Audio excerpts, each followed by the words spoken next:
Ladies and gentlemen, Josh Sanch, welcome back to the Bodybuilding News Network for another installment here. We have some physique updates from none other than Hunter Labrada, as well as some interesting conversations about the Taiwan Pro, and Michael Dubois looking to claim the very last Olympia qualifier of 2023 before we take the winter break. So if you're interested in that kind of content, definitely stick tuned.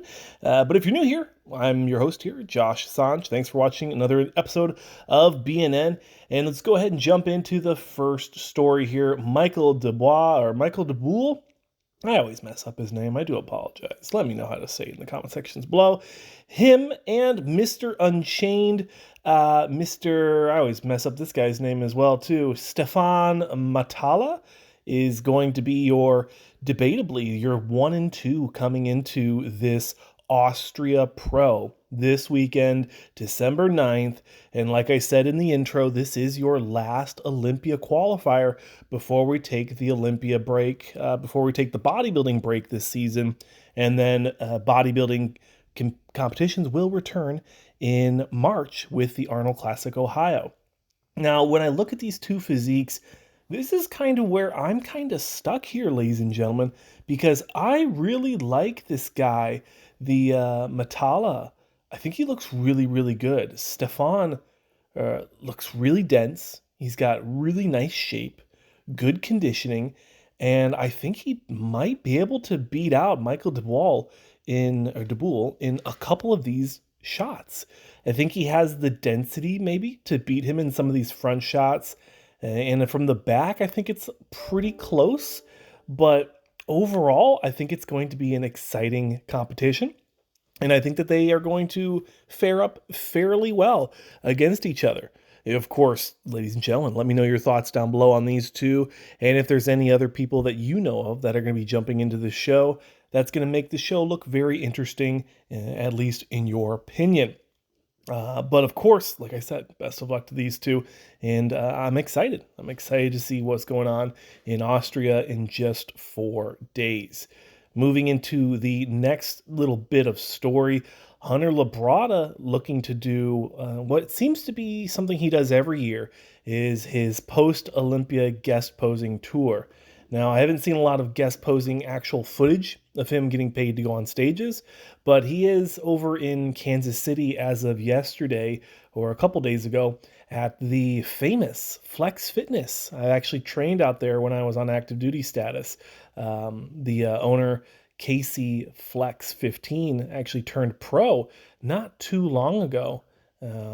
Jason May, he turned pro there. So shout out to Jason.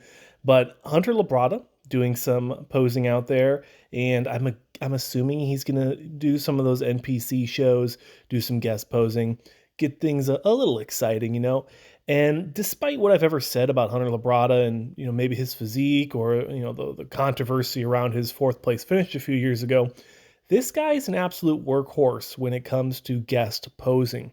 I don't think I know of any other bodybuilder in the current circuit, men's open, that does as many guest posing and guest appearances as Hunter Labrada does. And don't get me wrong, ladies and gentlemen, it doesn't mean that, you know, he needs the money or anything. This guy's a top 10 Olympian. Has not dropped out of the top 10 since his debut. Mark me, you know, correct me wrong if I'm wrong there, but the guy's very impressive. I'm happy to see him. I'm happy to see him competing. I'm happy to see him getting on stage, doing some guest posings. I'm hoping we get to see him a little earlier in the season in 2024, but it does seem he has quite a good winning formula with doing those pro shows towards the end of the year where he only needs to peak once. So best of luck to Hunter and having fun doing the guest posings. But let's get into this last story here.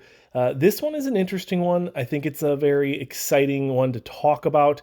And this is Mr. Ji Hoon Bang, aka the Korean Baki out of Korea. And on the right, you can see his most recent Monster Gym Pro win, where he placed first. And on the left, we have the Taiwan Pro just last weekend, where he placed 6th.